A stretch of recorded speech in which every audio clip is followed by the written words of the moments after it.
वचन देता हूँ माँ, सबके सामने इन शक्तियों का प्रदर्शन नहीं करूँगा।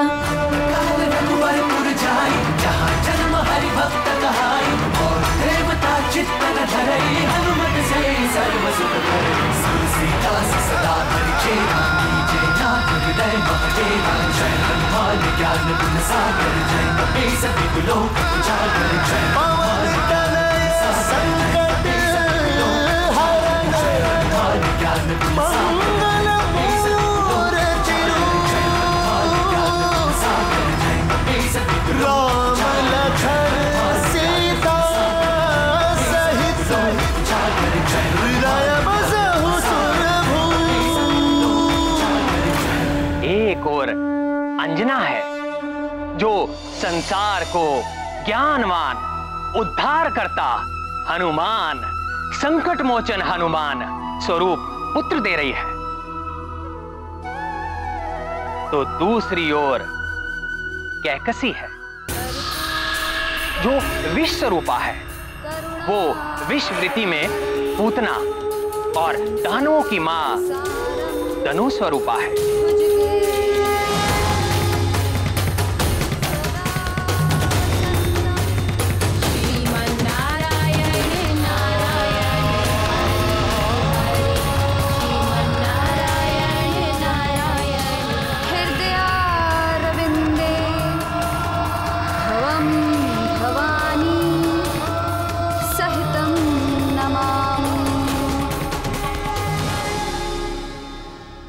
विष स्वरूपा माताएं ही अपने कुविचारों और कुसंस्कारों के विष से अपनी संतान को पतन और अंधकार की ओर धकेल देती हैं।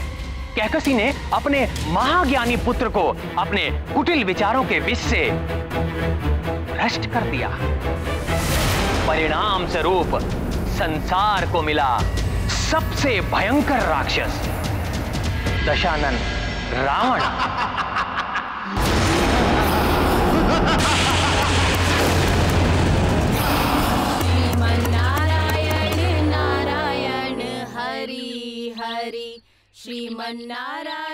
प्रिय कैकसी, तुम्हें नहीं लगता ईश्वर पूजा के लिए जलाए गए दियों से अधिक उजाला तुम्हारे इन आभूषणों की चमक से है इस आश्रम में?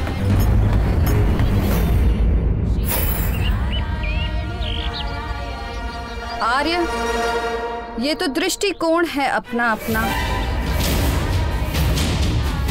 पूजा के दीप हो या हमारे पुत्र के दिए हुए ये आभूषण, मूल उद्देश्य तो आश्रम को उज्जवल रखना ही है।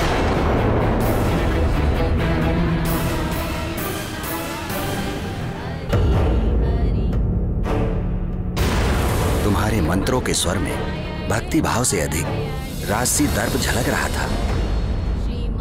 मंत्रों के स्वरों में दर्प तो होगा ही। बादलों के छा जाने से सूर्य की चमक तो कम नहीं हो जाती ना ऋषिवर।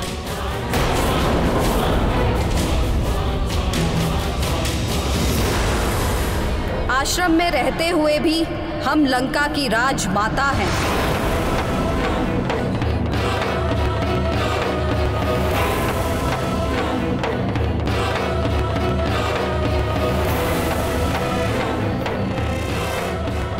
महाबली, महाज्ञानी रावण की माता हैं हम।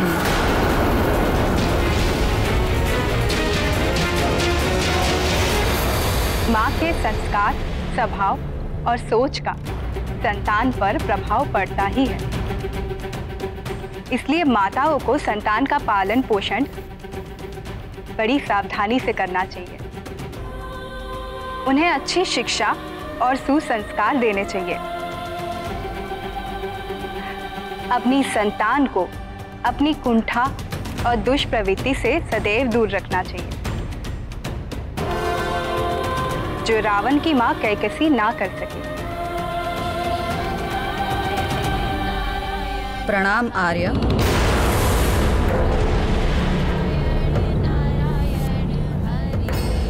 मैं भी तो रावण का पिता हूँ, किंतु रावण के लिए आपके पास किंतु परंतु के अलावा और कुछ है ही नहीं। आपको तो उसे आशीर्वाद देना चाहिए, पर आप हैं कि उसे आशीर्वाद देना तो दूर, उसके शत्रु विष्णु की पूजा अर्चना कराते हैं आश्रम में, और आपके ये शिष्य हरि कीर्तन करते हैं। किंतु कैकसी, मेरे लिए तो पितामह ब्रह्मा, श्री हरि विष्णु और महादेव, ये तीनों देव समान रूप से पूजनीय हैं। और एक ऋषि के आश्रम में इन तीनों की पूजा तो होगी। जहां तक मेरे पुत्रों की बात है, तो एक पिता अपने पुत्र को स्वयं से भी अधिक प्रेम करता है। तो स्वामी चलिए ना लंका, अभी समय भी उचित है। रावण विभीषण तो मिलेंगे ही, कुंभकर्ण के जागने का समय भी हो रहा है। पूरे 6 माह बाद जागने वाला है वो।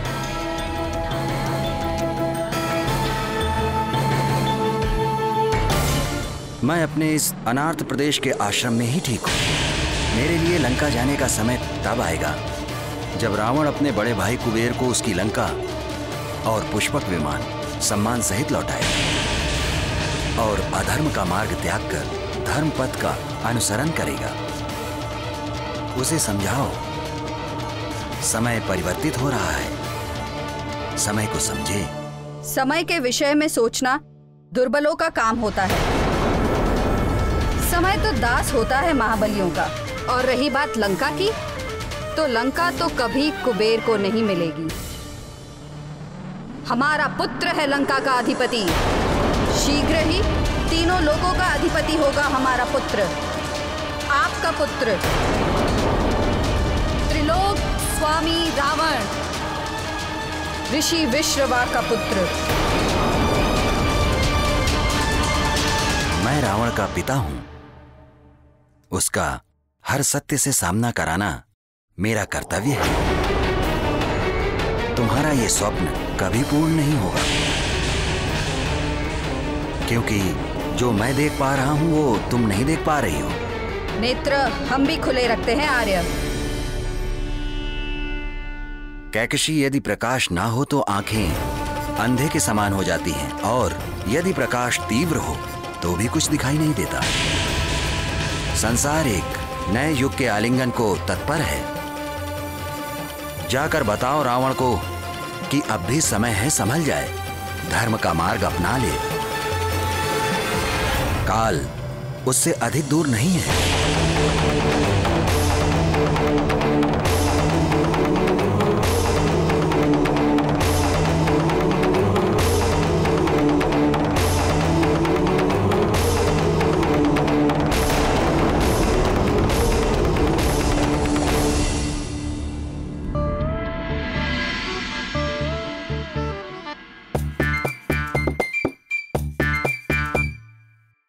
सखा,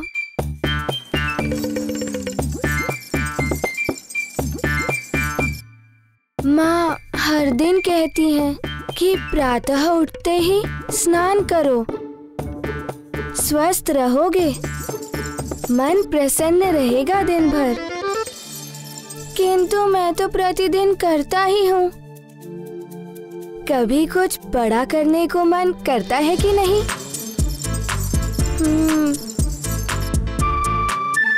कल से ही मन कर रहा है कि जो शक्तियाँ मिली हैं उन्हें देखूं, उन्हें परखूं, क्या हो सकता है उन वरदानों में। किंतु माँ ने तो पहले ही रोक लगा दी है कि सबके सामने अपनी शक्तियों का प्रदर्शन ना करूं।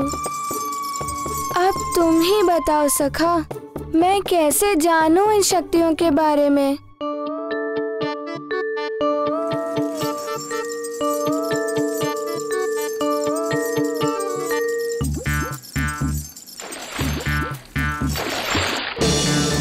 क्या कर रहे हो सखा?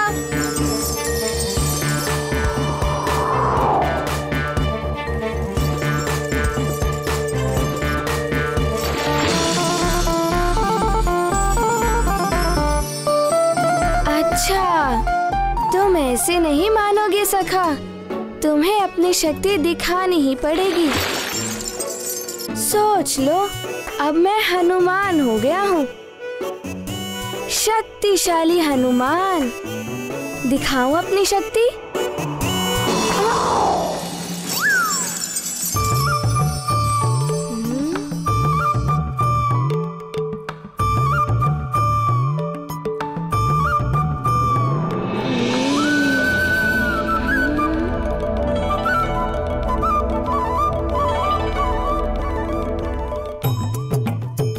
सखा, यहाँ पर तो कोई भी नहीं है। यहाँ तो हम अपनी शक्तियों का प्रयोग करके देख ही सकते हैं। मैं देवराज इंद्र तुम्हें वरदान देता हूँ, आज से किसी भी वज्र का कोई भी प्रभाव तुम पर नहीं पड़ेगा। तुम्हें वरदान देता हूं कि तुम सदैव मेरे वरुण पाश और जल से सुरक्षित रहोगे। नदी, समुद्र या कोई भी जल तत्व तुम्हें किसी प्रकार से क्षति नहीं पहुंचाएंगे। क्या करूं? इतने वरदान, कौन सी शक्ति का प्रयोग करूं? बड़ी ही उलझन है सखा, सोचना पड़ेगा। मैं ब्रह्मा तुम्हें वरदान देता हूं, तुम इच्छाधारी होगे। जब जैसा रूप धारण करना चाहोगे तुम कर सकोगे।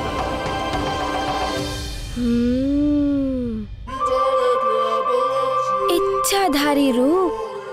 ब्रह्मा जी ने तो बहुत ही अच्छा वरदान दिया है, इसे प्रयोग करने में तो बड़ा ही आनंद आएगा। तो क्या बनूं? क्या बनूं मैं?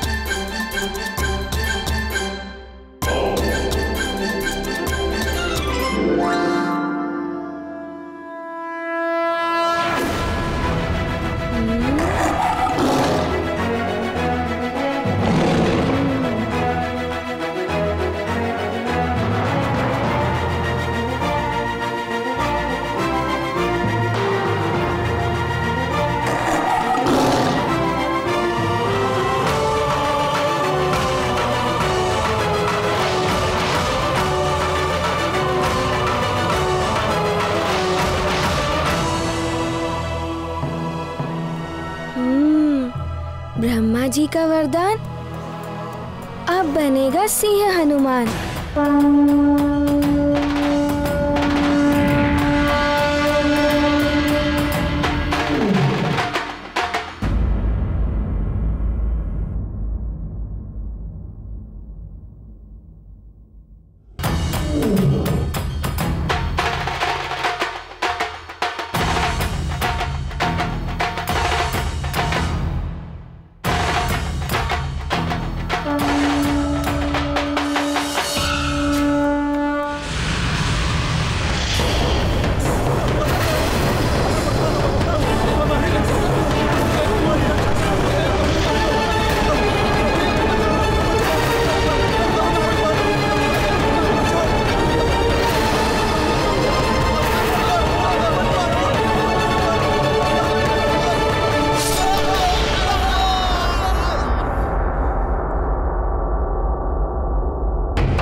हम बच गए, हमारे प्राण बच गए, हम बच गए, हमारे प्राण बच गए, हम बच गए, हम बच गए, हम बच गए। महारानी मंदोदरी, आप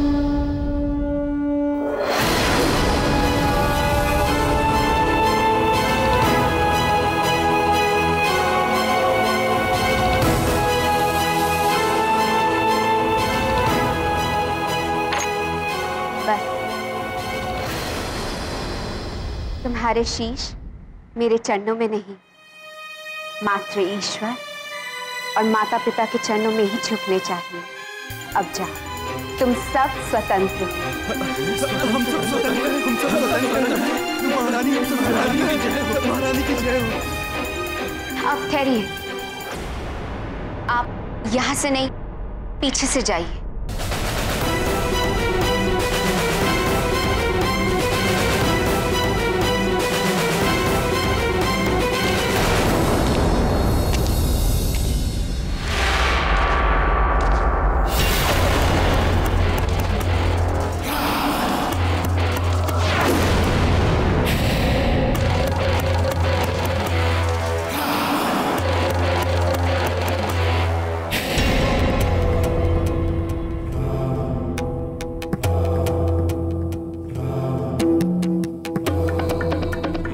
मंदोदरी, क्यों छोड़ा अपने इन बंदियों को? पूर्णमासी के दिन इनकी बलि चढ़ानी थी हमें। अपने पति को निर्बलों पर अत्याचार और अन्याय करने से रोकना हर पत्नी का धर्म होता है। वही निभा रही हूँ स्वामी।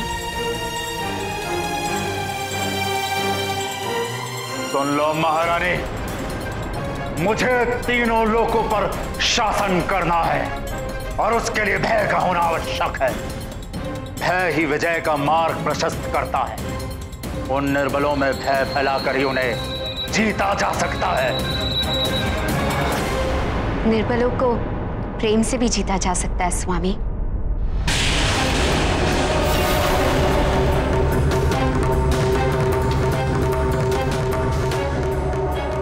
जहां देवता छल और कपट करते हैं, जैसा उन्होंने समुद्र मंथन के समय किया था, वहां प्रेम और न्याय का स्थान नहीं होता है महारानी।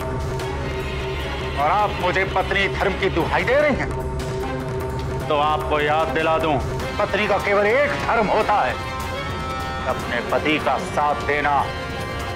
पत्नियों, साथ तो सदैव दूंगी स्वामी, किंतु जितना मेरा वश चलेगा आपको अन्याय और अत्याचार से दूर रखूंगी। नहीं, इसके लिए आप मुझे भी मृत्युदंड दे दें।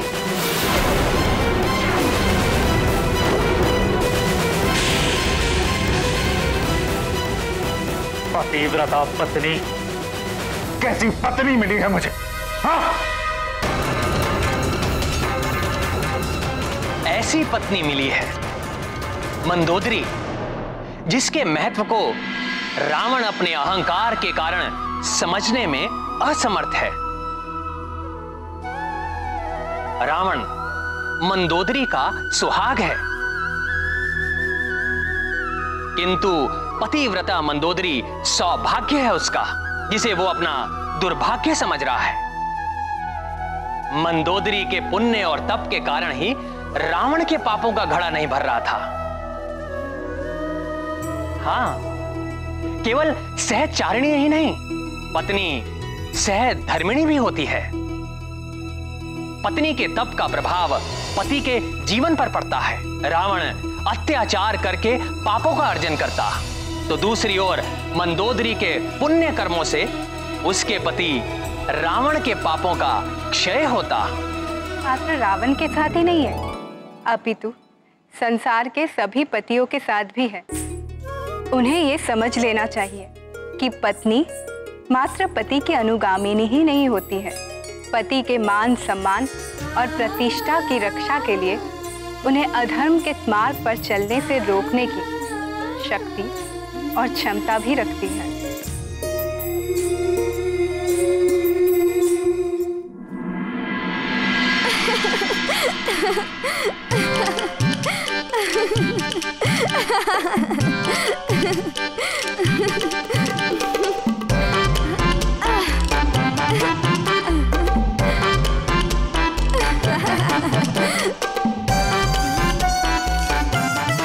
सखा, हम सिंह तो बन गए थे, किंतु सिंह की गर्जना के बिना सिंह ही कैसा? हमें एक बार तो सिंह गर्जना करनी ही होगी।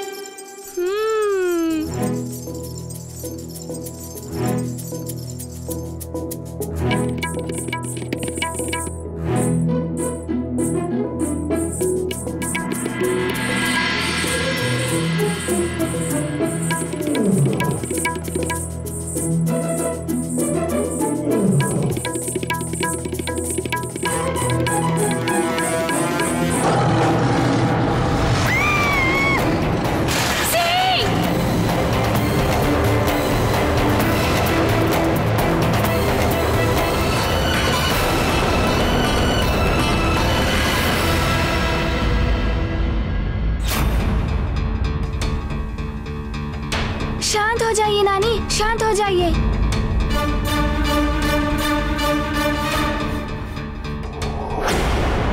क्या हुआ?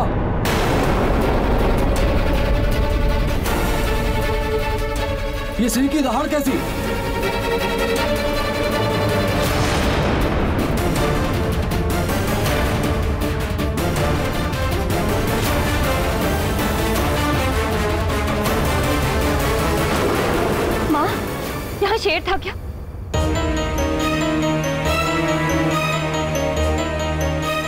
आवाज तो यहीं से आई थी।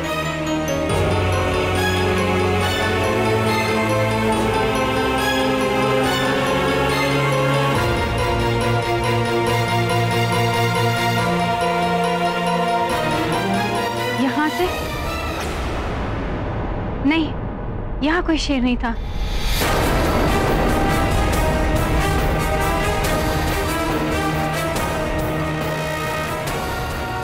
नानी, वो सिंह था ना, मैं तो कुछ भी बोलता रहता। कुछ नहीं, वो वहां है ना स्तंभ के आगे, बस उसी से डर गए थे।